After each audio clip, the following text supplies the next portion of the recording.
खासदार शरद पवार यांच्या वाढदिवसानिमित्त आणि शरद नागरी सहकारी बँकेच्या वर्धापन दिनानिमित्त जिल्हास्तरीय शरद मॅरेथॉन स्पर्धेचं उद्घाटन थाटात करण्यात आलं। खासदार शरद पवार यांच्या 85व्या वाढदिवसानिमित्त आणि शरद नागरी सहकारी बँकेच्या वर्धापन दिनानिमित्त जिल्हास्तरीय शरद मॅरेथॉन स्पर्धेचं उद्घाटन माढा मतदारसंघाचे आमदार अभिजित पाटील, राष्ट्रवादी काँग्रेस शरदचंद्र पवार पक्षाचे सोलापूर शहर अध्यक्ष सुधीर खरटमल, माजी मंत्री प्राध्यापक लक्ष्मण ढोबळे, स्पर्धा संयोजक मनोहर सपाटे, चेअरमन महेश माने, ज्ञानेश्वर सपाटे यांच्या हस्ते मोठ्या थाटात करण्यात आलं। यावेळी ॲथलेटिक संघटनेचे अध्यक्ष डॉक्टर सुरेश पवार, सचिव प्राध्यापक राजीव पाटील, खो खो संघटनेचे सचिव अजित संगवे, प्रकाश काशीत, सुदेश मालप, क्रीडा संघटनेचे दशरथ गुरव यांच्यासह शहरातील सर्व क्रीडा शिक्षकांच्या मदतीनं या स्पर्धेचं आयोजन करण्यात आलं होतं। या स्पर्धेचे संयोजक म्हणून मुख्याध्यापक तानाजी पाटील, सुजाता जोगदार,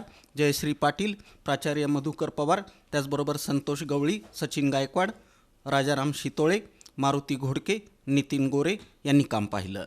या स्पर्धेसाठी पोलीस उपायुक्त विजय कबाडे, शहर ट्रॅफिक पोलीस विभागांचे प्रमुख, महापालिकेचा वैद्यकीय विभाग आणि सिव्हिल हॉस्पिटलचा वैद्यकीय विभाग यांनी सहकार्य केलं।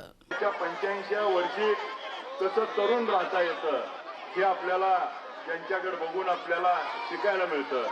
त्या पवार साहेबांच्या वाढदिवसानिमित्त भव्य असा सपाटे साहेब नेहमी कार्यक्रम घेतात। आज तर 15,000पेक्षा जास्त स्पर्धक यामध्ये सहभागी झाले आणि यातून तंदुरुस्त झालं पाहिजे आणि यातून आपल्या हेल्थ आणि आपल्या भविष्याच्या दृष्टीनं आपल्याला देखील व्यायामाची सवय लागली पाहिजे, सकाळी लवकर उठण्याची सवय लागली पाहिजे आणि यातून सामाजिक बांधिलकी जपण्याचं काम सपाटे साहेब त्या ठिकाणी करतात।